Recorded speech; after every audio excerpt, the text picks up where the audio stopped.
Ready start. अंतर्राष्ट्रीय मुद्रा कोष ने भारत को इस बात से आगाह किया है कि इस वर्ष उसे महंगाई बढ़ने और आर्थिक वृद्धि की दर मंद पड़ने का खतरा झेलना पड़ सकता है। इस संगठन का सुझाव है कि इस वृद्धि की दर को तेज करने के लिए भारत को जोर देना चाहिए।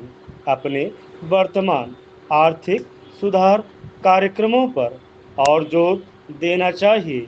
आज यहाँ विश्व बैंक और मुद्रा कोष की ग्रीष्मकालीन वार्षिक बैठक के ठीक पहले मुद्रा कोष ने विश्व आर्थिक परिदृश्य शीर्षक से जारी वार्षिक रिपोर्ट में कहा गया है कि भारत को उच्च विकास दर प्राप्त करने के लिए व्यापार को बढ़ाने के लिए और उदार बनने के लिए घरेलू माल के बाजार में सुधार के लिए औद्योगिक क्षेत्र में सुधार कार्यक्रमों को आगे बढ़ाना होगा।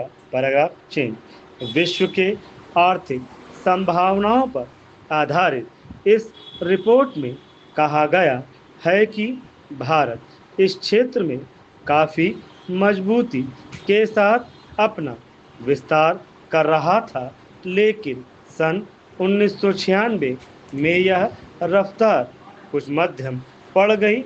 इस कारण साथ ही साथ मुद्रास्फीति भी थम गई।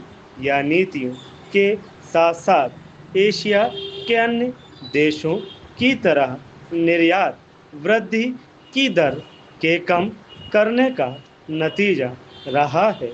इस रिपोर्ट में वर्ष 1997 की संभावनाओं के बारे में यह कहा गया है कि 1996 के मध्य मौद्रिक नीति में दी गई ढील के सहारे कुछ मध्यम गति के साथ साथ ही सही आर्थिक वृद्धि होती रहेगी, लेकिन वित्तीय घाटे को कम करने में भारत को अभी सीमित सफलता ही मिल पाई है। इस कारण मुद्रास्फीति बढ़ सकती है। मुद्रा कोष के प्रबंध निदेशक ने अपनी रिपोर्ट जारी करते हुए कहा कि भारत ने अपने आर्थिक विकास में शानदार प्रगति कर ली है और इसके बने रहने की प्रबल संभावना है। रिपोर्ट में निजीकरण और उदारीकरण को विकास की पहली शर्त बताया गया है और रिपोर्ट में कहा गया है कि भारत के अंदर 1996 से कृषि उत्पादन में अच्छी खासी वृद्धि हुई है।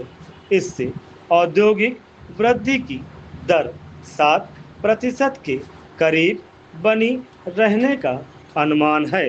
Paragraph change.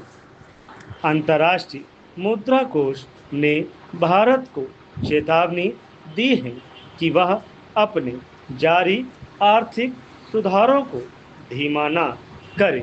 मुद्रा कोष ने यह भी कहा है कि 7% की वर्तमान विकास दर से भी भारत को विकास देशों के साथ अपने प्रति व्यक्ति आय के अंतर को 50% पूरा करने में उसे लगभग 70 वर्ष लग जाएंगे। अंतर्राष्ट्रीय मुद्रा कोष ने अपने ताज़ा विश्व आर्थिक आकलन में बताया है कि अगर भारत आर्थिक सुधार पूर्व 3% विकास दर में वापस लौटता है तो उसे समान लक्ष्य को हासिल करने में 154 वर्ष लग जाएंगे।